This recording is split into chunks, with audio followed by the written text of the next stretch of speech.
Good evening. Welcome to another Restore KC virtual program. My name is Paul Gutierrez, Deputy Director of Visitor Experience and Public Engagement. Restore KC started back in 2020 as a way to connect, process, and heal after the pandemic. We've continued with these virtual programs on our digital platform, and tonight I'm happy to bring this new program called From Gotham to Kansas.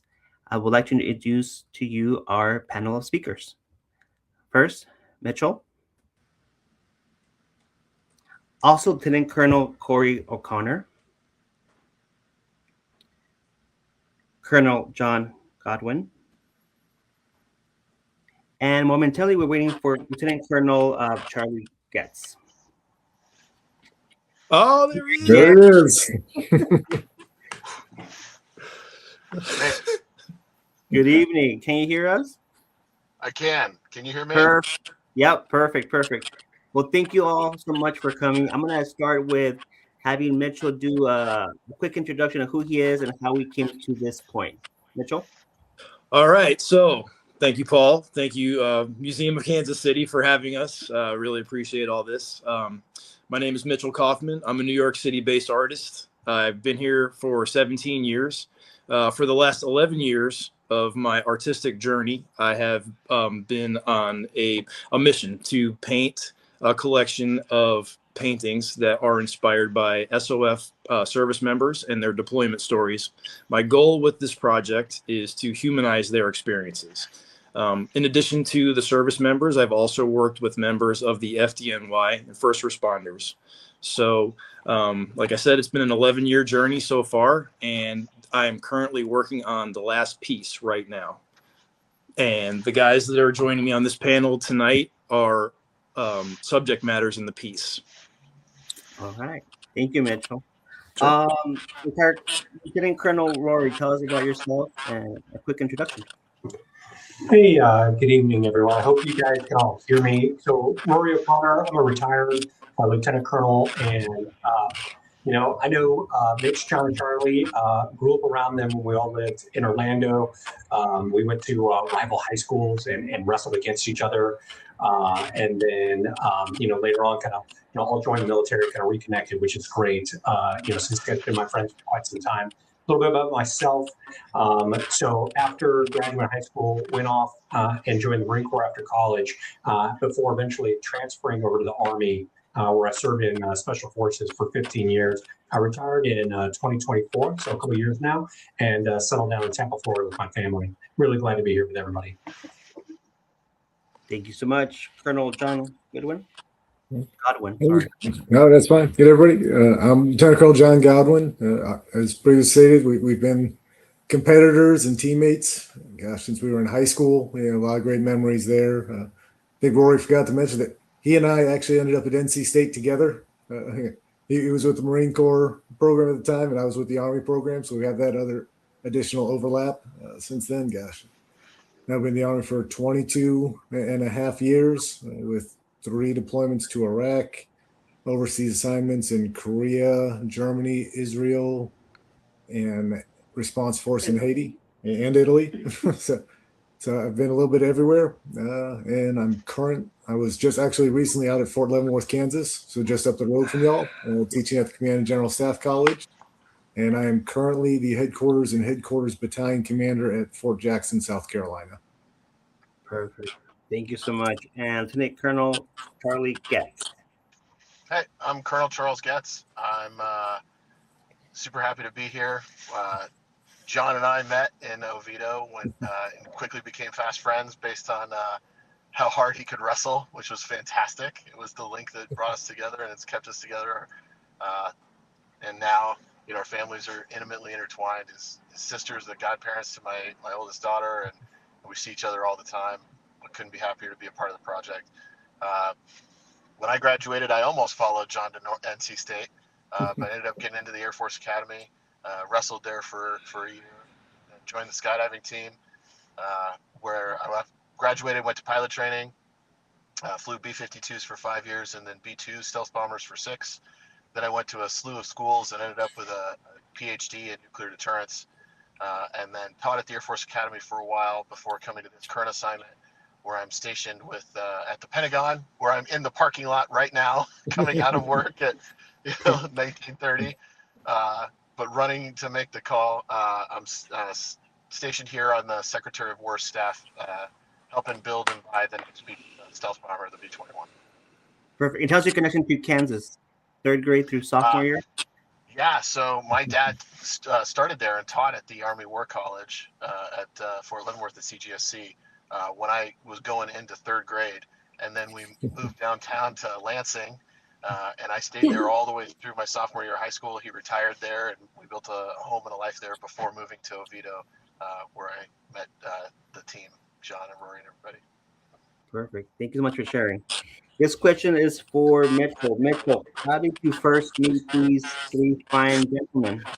Well, I got to start off by saying I'm having a hard time. I can't hear John or Charlie, but I will go ahead and answer that question still. I hope they can hear me. So I'll start with Rory, because Rory was my teammate in high school. We played football and we wrestled together. I will never forget how I met Rory. His family had just moved from South Korea to Florida, and we had Mr. Stevens biology class, and it was like the last period of the day, and in walks this dude who just looks completely different from everybody else. He had, I'll never forget like how he used to dress, because it just he was different in a really cool way that was different from everybody else in our school. He had like baggy Jinko jeans on and a really like tight form-fitting Adidas like soccer jersey. It was like a maroon color, and it was, you could tell like this was like a military kid early on just by how he walked. Super fit, looked like an action figure. You know, it's funny because even his mom was jacked also. Like they're just really in great shape, both of them. She actually kind of reminded me of like Linda Hamilton and Terminator 2 a little bit when we were younger. So that was Rory. And then John.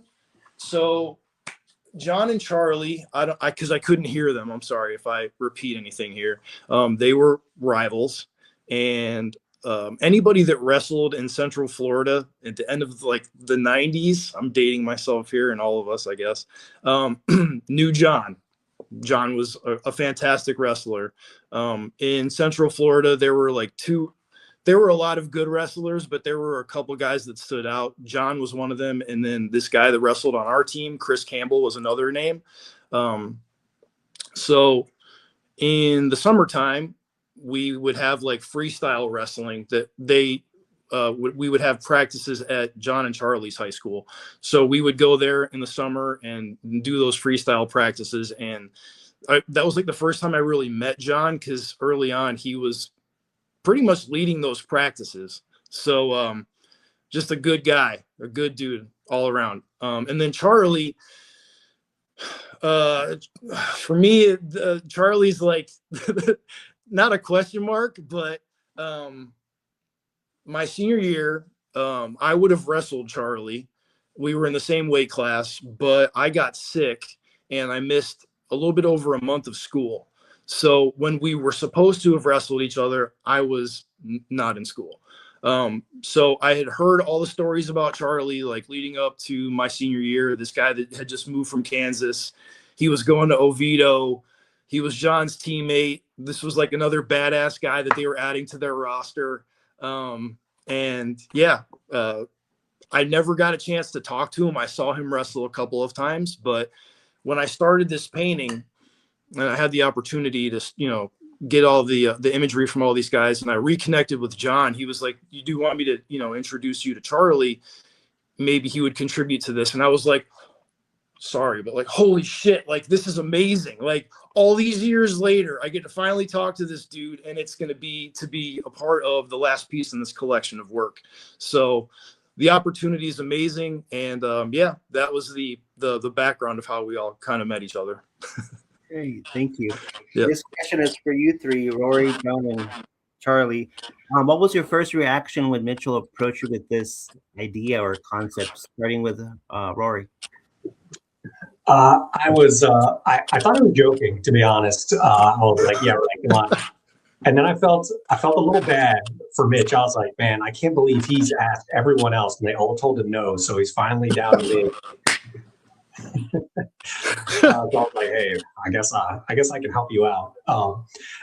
And then I'll say, you know, as I really grew to understand, you know, kind of Mitch's focus and what he was working on, you know, I'm so proud of you know, number one, his work just as an artist. You know, I'm not like a super artistic person, but you know, I really did appreciate kind of the depth that he brought to the painting. And then two, Mitch's respects for veterans. You know, we've got around now a couple of years to a couple of different events. You know, where Mitch has, you know, done outreach to the military community, and I really appreciate, you know, the level of service that he's shown. So now, you know, looking back, quite proud and honored to be part of the piece. Great. John?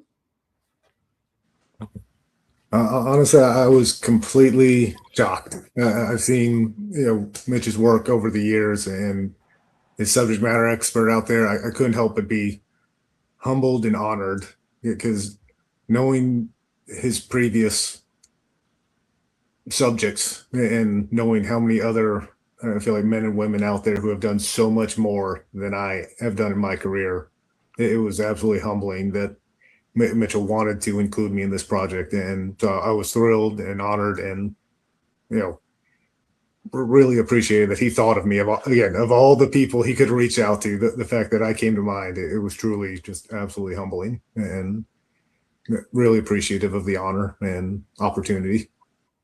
Thank you, John. And Charlie, what was your first reaction when Mitchell approached you?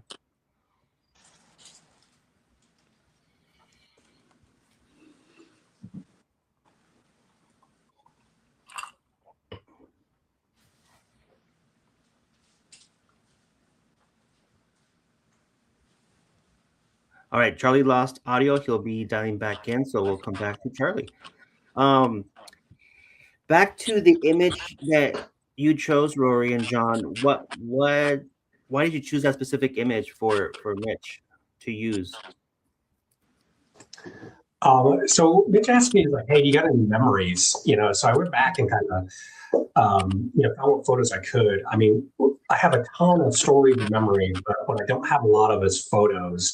But the photos I do have are very special to me. You know, I said, hey, these are like, you know, the most interesting ones that meant the most to me, too. And you know, as you look at the painting, there's, you know, me holding out a teddy bear to my daughter, you know, who was about 1 at the time. But then the other, I'm also tucked in there, disguised with a beard, on you know, one of the most meaningful deployments that I had, you know, as an officer too, and Mitch was able to capture both there too. So, you know, I don't want to bore everybody with, you know, kind of like what's the story behind them, but like, you know, just two deeply meaningful moments, you know, that since then have had a real lasting impact on like, you know, who I've become, you know, since then. John? I was kind of in the same boat where, you know, how do you pick a few pictures that cover a 22-year span and deployments between, you know, global war on terrorism, humanitarian response for the Haiti earthquake in 2010. So I pretty much flooded his inbox and let him use his artistic eye to figure out what he thought was the best capture. And again, look at the pictures of me wearing the blue T-shirt in the back there. It says, "I'm really excited to be here." And that was probably about halfway through my second deployment, when I'm not certain if I was truly excited to be there at the time, but the irony of the shirt really came through. And again, the little boy in the center, I definitely recall from when we responded to the earthquake in Haiti and the devastation. And again, going from multiple combat deployments and having that, I don't want to say warfighter mentality, and us having to shift from, I don't want to say, for like focusing on destruction to the humanitarian aid side, and being there to help and rescue and do whatever you could, and to see, you know, an entire country suffering and them looking to you for hope and being there to provide them that inspiration, and having the opportunity. Again, it's two extreme on the spectrum of opportunities I've had while serving the United States Army. So, and I appreciate, like I said, Mitchell's artistic eye for picking out what he felt would be the best representations. And you Yeah. fist fights them. And my wife might remember the fist bump from the boy in Haiti. She always appreciated that. Great. Thanks, John. I think Charlie's back. Charlie, can you hear us? I can hear you now. Thank you. All right. So, two-part question. What was your first reaction when Mitchell approached you, and then why did you choose that image in particular that you sent him? Sure. I mean, I was in disbelief. I was like, man, first of all, is this real? Who is this guy? Oh, he was John. Okay, that's a good connection. I guess I'll reach out. And so I reached out to make sure this was legit. And then we had this great conversation and got to know each other for the first time. And I heard what he was doing. And like everything else that John is a part of, I want to be a part of it too. So I said, yeah, I mean, for sure. How could I say no? This is amazing. And like Rory, I didn't really pick good pictures. I picked the only unclassified pictures I have. So I just sent whatever happened to be actually still in the phone and shareable. And Mitchell took it and made it, and something amazing, right? And I had the incredible opportunity to go to his studio with my family over Christmas and see the work in person and have him explain to me why he chose the elements out of the pictures that I found, and I got to share that with my children and with my wife, and that was really something. I didn't want you guys to leave. That was so cool when you did that, man. It was unbelievable to put it all together and to be able to share that. There's not a lot about what I do that I get to share with my family, right? And so the fact that he brought it home and was able to show them that Dad did something that matters, yeah, that's pretty cool. That's a perfect segue, Charlie, to my next question for Mitchell. Walk us through your process in creating this large painting, the scale, the emotions that we're running through, any challenges that you encountered as an artist? Oh, yeah. So one thing that's remained constant with all of the work that I've done for the last 11 years, getting imagery from all these guys and their deployments, the pictures are not like a photographer, crisp quality. You have to really understand human anatomy, how the body works, like all those sort of things. Because at the end of the day, I'm painting a picture of these guys. Their families know what they look like. They know what they look like. If I don't capture them the right way, they're going to be like, oh, that's nice.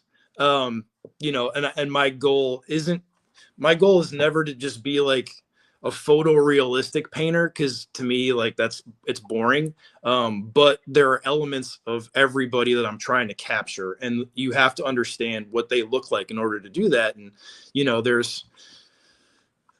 that's the challenge.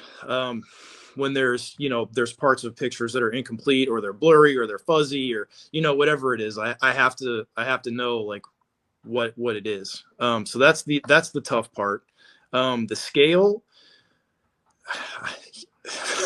If you got to go big or go home, right? Like I'm really trying to put on a pedestal like what these guys have done. They've made all these sacrifices. They've been through all these things. To me, whenever I go to museums, the work that typically grabs me the most are the big paintings. And that's also started for me when I was working with my mentor in college. He was a renowned muralist, and everything that we did was large scale. So that's where I come from. That's what I do. But there's one thing that I left out too, with inspiration, right, for this painting. There's one story, and Charlie and I got a chance to talk about it when he was here. There's an Instagram account called War Murals, and it's a handle that's full of pictures from guys that are on deployment. They take pictures of the graffiti that they see, the murals that are out there. And there was a picture that I saw that they had posted from, I want to make sure I say this name right, Ali Al Salem Air Base in Kuwait. There is something called a boot chandelier. And in this room at the base, they're like the ceiling tile on the roof is missing, and there are like steel beams that are exposed. And the guys that are all out there have this superstition where they take their boots off and they throw it up there. And if their boots hang, that means that that's their, like, they're superstitiously, like, that's their last deployment. And there's a picture of this room, and I can't believe how many boots are in this picture. And as soon as I saw that, I was like, I have to incorporate this into the design. This is an element that has to be there. It speaks volumes. And that's, so the composition with this painting is a giant S curve. The boots all like weave in and out. The S curve is, it's a strong compositional element, and it guides your eyes through the entire piece. So I'm glad I saw that picture. And for the viewers, tell us the scale of this feet, length and width, please. Because I know the size, but for those so it's 2 canvases. Each canvas is 60 by 72 inches. It's behind me right now. I can kind of scoot over, but you can't really see the entire thing, and you're not going to see the details. So it's that big. Mitchell, as an artist, did the meaning of the painting evolve as you worked on it from your initial inspiration, or that? I hope I answered this the right way. I put a lot of pressure on myself to get things right. If there's not a lot of pressure, like, I kind of don't even want to do it.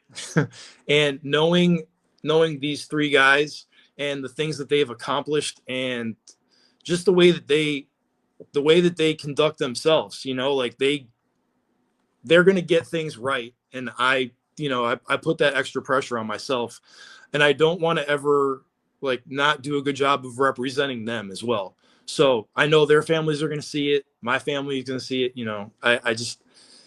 I think about that stuff a lot. And that's what, steers me to just the details of getting things right. Question for Charlie. What was your reaction seeing yourself represented in this way? I was really floored because my helmet's pretty big in the piece. And I was like, man, that's I'm right there. Okay. But when Mitch explained the way that he thought about it and what he was thinking about and how it came to life and why it belongs there, and then just how it connected to, my dad was an Army officer for 24 years. And so when I was choosing aircraft to fly in pilot training, I always wanted to do air-to-ground missions. I wanted to do something in support of the ground. And so for this picture to come to life like this, where it demonstrates the way that Mitch pulled it together, where I was there, but I wasn't there in the same way that Jon and Rory were. I was there. It was a totally different thing. It was above and behind and unseen and out of view, which is exactly the way that my career has unfolded. From above and beyond, and always in the background. And for it to not only see it that way, but to feel it that way was wonderful, man. It was really something. Well, your helmet's there, but your stack of books is there too. Because even though you like you were saying before, you had given me a bunch of pictures, the unclassified ones, and they might not have meant that much to you because you see them all the time. As soon as you told me the stories behind them, like that's what triggers me. I'm like, wow, okay. Because Charlie, you got to tell them the story behind the stack of books. So the stack of books. So I went to this school, which is in military, it's called an advanced studies group. In the Army, it would be SAMS, but in the Air Force, it's SAS. And I got into this program, and I told my wife, I said, "Hey, I got into the Book of Night Club." And when I graduated, she came in and she goes, "Where's the book?" And I said, "What book?" She goes, "The Book of Nights. Do you get to sign it?" I go, no, it's the Book of Night. I read a book every night for a year. And she goes, "Oh, that's less cool." Because of course she did. But I got into this program where we read a book every day. and it's not every day literally. We only read 140 books that year, but it was a lot, and it was that stack. And so when we finished the program, the whole point of the program is to make you a strategist. It's to turn you from a tactician into a strategist, to take your tactical battlefield experience, to pull it out and then pull it up and be able to go off later in your career and make policy and strategy.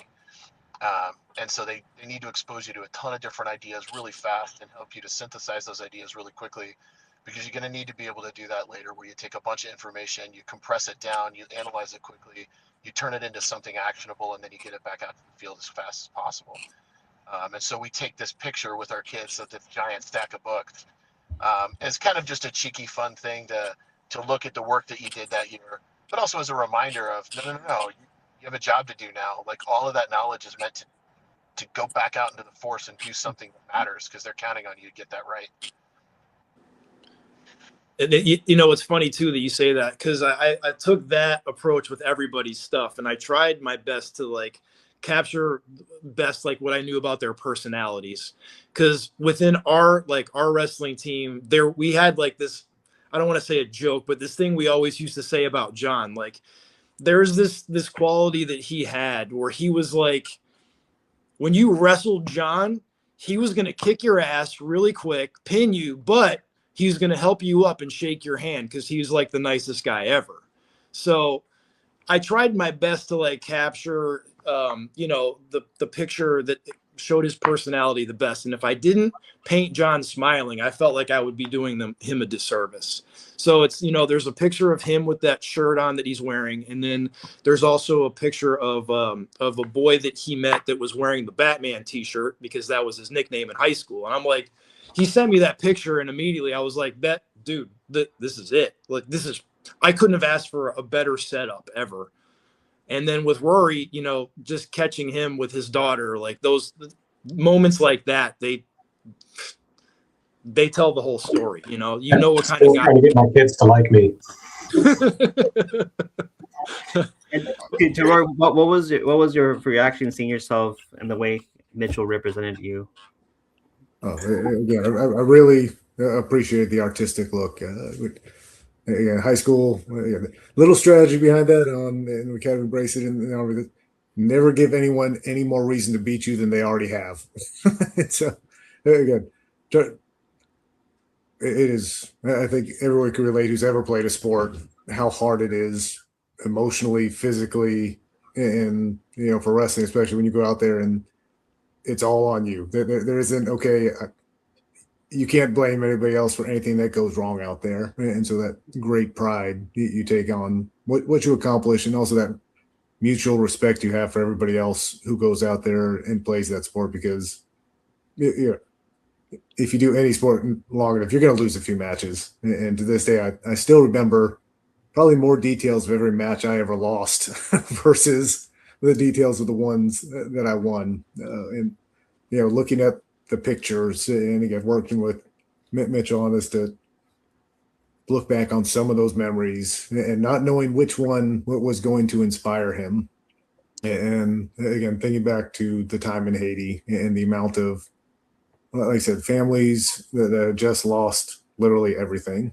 And, from being, we were the global response force at the time. And so to be the first ones on the ground within days of that earthquake. And engaged. Well, as my wife said, it was literally like 3 days after I proposed and we were engaged. So, yeah. So I planned a wedding. my family side on the background as well, but getting out there and seeing the people every day and trying to, that there was no playbook. There was no, okay, well, here, this is what we're going to do. You just had to go out there and do something. And with our unit and the mission and the variety of, we had some people who just unloaded rice every day and got rice out to the Haitians as fast as they could. I actually got to link up with DMATs, disaster medical assistance teams, which prior to then I didn't know existed. But these are absolutely wonderful medical providers across the country that if there is a medical disaster anywhere in the world, get on a plane within 24 hours to show up and do whatever they can do. And I remember the first two groups we went out with. One was from San Francisco and the other one was from New Jersey. And they're fairly stereotypical of their state. So it was really exciting to watch the interaction of that group. But, thankfully I got to go on patrol with these medical providers, and it was okay. We're just going to go out and we're going to walk the streets and we're going to provide them security and do whatever we can to help these people. And we were at the Patientville Golf Club. It was really interesting because with Google satellites, we could watch and monitor how the crowd grew every day based on the satellite imagery. And so it started off as small. And again, they were in such a desperate situation with the houses being unstable. They could not, even if their houses didn't get knocked down in the initial earthquake, the terror of being at home during one of the follow-on earthquakes. And again, just trying to get through every day being a struggle for them, and us trying to figure out, all right, how are we going to help these people? Because again, for like a bunch of knuckle dragging infantrymen, we weren't engineers. We weren't, those were not our skill sets, but it was, hey, get out there and do something. And again, really having so many wonderful people out there with all the other government agencies, and a lot of celebrities came out, flew in, private jets, anything they could do at the time just to see, us come together to help people that really had no other hope other than us being there and being a symbol of that hope. And, that's what kind of those pictures really brought back to me, from that time frame. So Thank you, John. Rory, what have your friends and family said about the painting that has surprised you? Well, I actually have not had an opportunity to really engage most of my family, like, hey, I'm going to be in a painting yet, but they are all logged in tonight. So I will be talking about it after this. And one of the things that really kind of stuck out to me, just like Charlie and John, is like, with the painting, one of the things I learned is like, every deployment, it costs a little something, for me, for my teammates, but then also for my family. And one of the things I realized, after a while was like, every time I leave, my kids, it's a little bit tougher and harder for them. And because I would leave, but we didn't really like talk about like, hey, dad's going off to combat, so brace yourself, kids. Like, we're just like, hey, dad's going to be gone, and then he's coming back. So my children grew up really not really understanding kind of what I did on these missions, or my background, stuff like that. And we did that for a very specific reason, because we didn't want them to worry.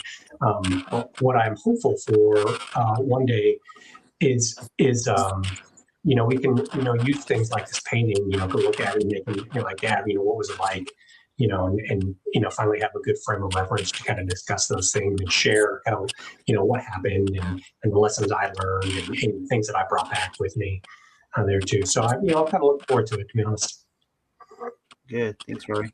A question for the three of you, starting with Charlie. Has this experience changed how you see yourself or your shared history in any way? Yeah, it's an incredible reminder, at least for me, in the way this story unfolded, that you have no idea what your impact is beyond the people that you have directly in front of you, right? I mean, I had no idea that, not only who was Mitchell, but Mitchell knew me, and that I had impacted him in any way, let alone in such a profound way that he actually wanted to meet me and talk to me, and that I would become, a part of this piece that he was going to be painting for, hours and hours and hours. And, he's contemplating my life, not just as it goes into this work, but a shared history that we had that I didn't even know for years before that, decades before that. And so it's an incredibly impactful reminder that who you are, what you do, and maybe even more than that, what you stand for will resonate in ways that you'll never get to see, but it matters. Thanks, Charlie. John? I think Charlie really hit it on the head. Going back and reflecting on, you never truly realize the impact you could have on somebody, and with that also how good it is to have great friends out there, and no matter how much time goes by, seeing these guys again, look at it all, it's like, hey, I remember when we were all kids together, and of course at that age it was probably all thought we were a lot smarter and we knew it all back then, and how much we've all grown with that experience. And again, just the opportunity to years go by, but yet seeing these guys, it's gone by so fast. It's hard to believe how much time, and being able to pick up the phone and just be like, hey, what's going on, and picking up right where you left off. And it's so great to have friends. And again, looking at that picture, looking through my old pictures, seeing how many people I've crossed paths with, and again, with all the international partners I've worked with all over the years. And I just can't help but wonder, especially anytime you see something in the news going on somewhere in the world. And as many places I've been, there's very few places where I don't think I know somebody personally there. And so being able to reach out again, like, hey, all this is happening on your border. How y'all doing? Are you all right? And again, it's just, like I said, that personal touch and connection that you make with people over the years, and how great it is that Mitchell can draw that out of us. Sometimes it does get taken for granted, and it's nice to be able to take the step back and reflect on it. Thank you, John. Rory? Yeah, I would absolutely agree. And I could add a little bit of extra perspective, since I'm now retired and officially one of the old guys, I can take a step back and when the guys are still, guys and gals, when they're in, you don't think about what you're doing. You're just like, I just got to do it. And anybody says good job, you're like, yeah, whatever. I guess I did okay. But like, looking back, you're like, man, we really did all that stuff. It's sobering, it's humbling, and it gives me just a great sense of pride. As a military professional, we're the generation, that went to war for 20 years, and are now, starting to come out of the military. I mean, and to think about that, I was gone more often than I was home for 20 years in a row, and John and Charlie are exactly the same. And men and women are doing this every day. It's just absolutely, inspirational, and it gives you a deep sense of pride just to see, what a great job everybody's doing and how hard they're working. And not only the soldiers, but also their families, like, just the sense of sacrifice, and that they, have also provided is just really, really humbling.